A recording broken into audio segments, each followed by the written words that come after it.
peut-être que ñu bëri dinañ ma ci jàppale c'est son meilleur discours. Ah oui. Aussi bien dans la forme que dans le fond. Ah oui. Parce que boo ko gisee hier il était quand même très à l'aise. Très à l'aise, oui. Très à l'aise ci li mu doon wax. Par moment si da doon xool peut-être feuilles yi mais également li ci ëpp da doon jàkkaarloog askan wi di wax. Ça veut dire qu'il a bien intégré le discours avant muy ñëw. Et xëy na sax on peut aller plus loin xëy na lu mu tibbee ci xolam la. li mu tibbee ci xolam la parce que la dimension de l'homme muy Abdoulaye Wade. Donc vraiment bravo au président de la République qui a dit pour tout le monde ce que vraiment on avait envie d'entendre oui. de Wade à l'occasion de cette journée. Wade am téeméeri at kon mag la. mag la te mag moom yàlla def ko jox cër ba mu mat sëkk. mais boo xoolee tamit discours bi da nga ciy jàngat lu bare et Diomaye a eu raison de tirer des leçons de la vie de Wade presque jaar-jaaru Wade yëpp la tracé waat tegaat ko te passage bu ne époque bu ne moment bu ne temps fort bu ne mu tirer ci ay leçons et leçons yooyu la ñu jox démb ce qui revient à dire que mën nañu nekk tey ñuy xiiroo ak ngaayoo parce que peut-être aspect boobu la nit ñi gën a sax retenir politique warut a nekk noono on peut être des adversaires di jongante dañuy jongante mais duñu ay ennemis duñu ay noon et bu ko Wade mënee réussir ba tey jii ñu koy woy di ko jàngat ci moom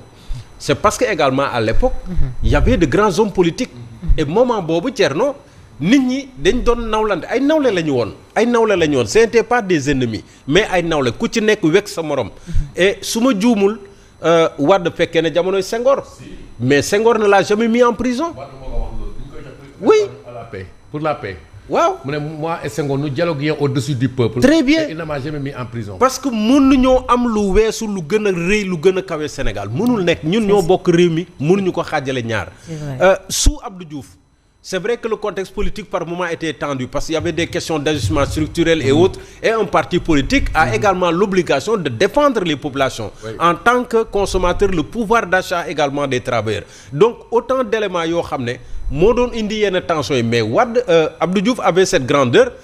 bu tension amee teewul bu ko jaree mu woo Abdoulaye Wade ne ko waaye kaay ñu toog ci gouvernement bi ñu liggéey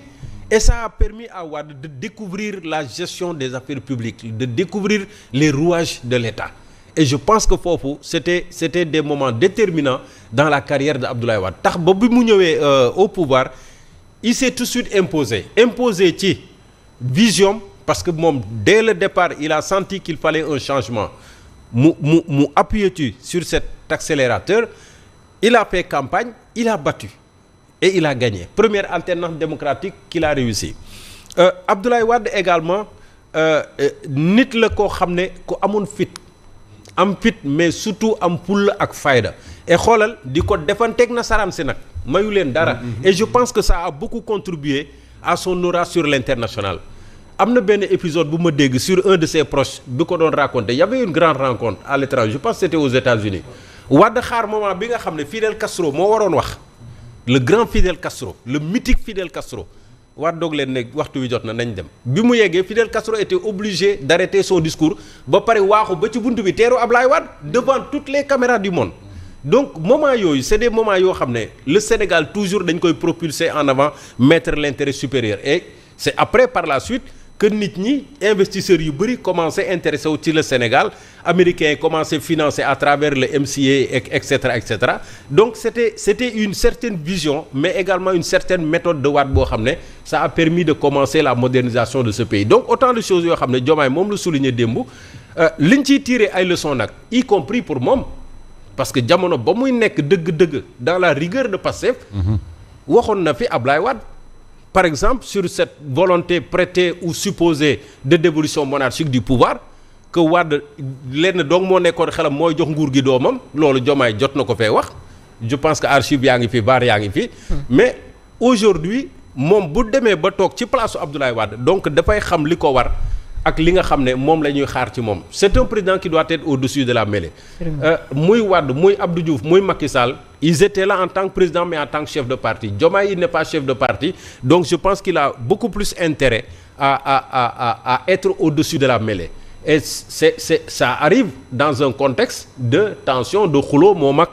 moom ak d'ailleurs son ex-premier ministre. Oui. Donc ci moment boobu la nit ñi tax ba mu ñu prêter attention ci li nga xam ne Diomaye wax na ko. Mais quand même je pense il n'a pas tort. Il n'a vraiment pas tort et il a pris une nouvelle posture boo xam ne man waxoon naa ko bi muy commencer recevoir les anciens premiers ministres ma leen Diomaye mii jël na yoonu boppam. parce que ñàkk na ko. Et c'est ce qu'il a confirmé hier. Très bien donc.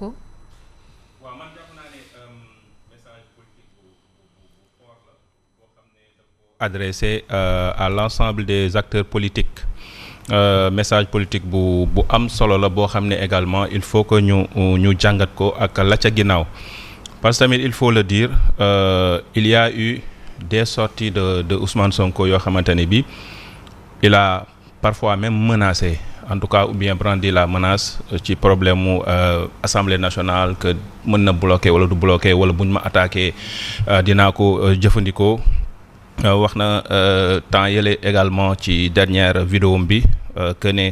depuis 10 ans ñu ngi koy comploter et que ne on continue di ko comploter donc c'est comme si il voit quelque chose venir ak yeneen donc pour man c'est une réponse c'est une réponse du président de la République qui dit te li mu wax mooy dëgg nit mënoo njëriñoo sa jeunesse da nga leen a war a jëriñ. Et on a vu ce qui s'est passé at yi passé fii au Sénégal et tamit yaakaar naa ni kilifa yi waruñoo mën a gëmmaat ba li leen daloon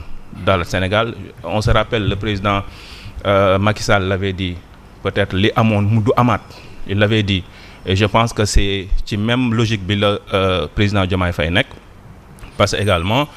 le Sénégal ni mu ko waxee boo koy ut daa am yoon boo koy utee ci jàmm ak salaam jarul xucc jarul xiiroo mën nañoo nekk ay adversaires mais nekkuñu ay ennemis et je pense que c'est une réponse politique mais c'est également man ni ma ko jàppee c'est un discours adressé lu ci xaw a bari à Ousmane Sonko ci mu xam raison garder pour man noonu laa ko mën a jàngatee parce que également il y a eu des sorties du président de l'Assemblée nationale qui quelquefois également xam ngeen ne moom il est toujours comme ça il privilégie la confrontation te man le mot bi mu wax temps est passé que ne ñu ngi may comploter ba léegi c'est comme si voilà il sent un danger quelque part et que moo tax muy defat jaaj yeeg yooyu donc pour man c'est un discours et c'est une réponse politique un discours politique à l'endroit de l'ensemble des acteurs politiques mais surtout également à l'ensemble à Ousmane Sonko. Très bien. Siko. dama ne li mu wane mooy nit koo xam ne dafa mel ni dafa am lu la fattoon nga génn ci. Ah oui. libéré wu. démb boo ko gisee na mu wàccee ci oto bi ak na mu doxalee Alamine nekk ca wet ga xajal ko tapis rouge ba toog ca wet ga topp ca ginnaaw.